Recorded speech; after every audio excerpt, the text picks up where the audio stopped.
कांद्यावरील निर्यात बंदी उठवूनही शेतकऱ्यांच्या हाती निराशा आली आहे, असे मत सोलापूर जिल्ह्यातील शेतकऱ्यांचं आहे।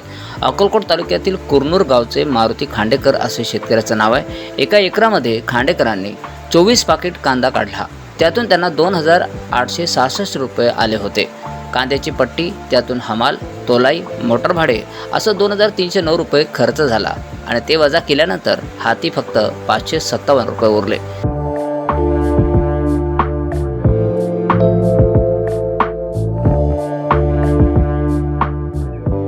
मी काल सोलापूर कृषी उत्पन्न बाजार समितीला कांदा विक्रीला घेऊन गेलता हमीद मुल्लाकड। तर मी 24 पॅकेट कांदे घेऊन गेलतो। तर माझ्या कांद्याला कवडी मोलाचा भाव मिळाला आहे। तर माझा आतापर्यंतचा एकूण खर्च आहे 58,000 रुपये, 58,698 रुपये माझा साहेब खर्च आतापर्यंत सगळा।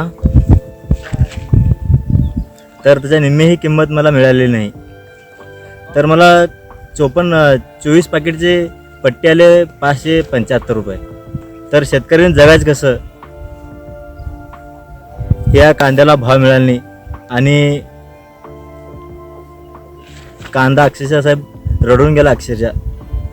तर शेतकऱ्यांनी जगायचं कसं याला हे तुम्ही शिकून द्यावं सगळं। शेतकऱ्याला कांदा लागवडीला जवळपास 58,000 रुपये असा खर्च आला होता, मात्र शेवटी हाती निराशा लागल्याने शेतकरी मेटाकुटीला आले।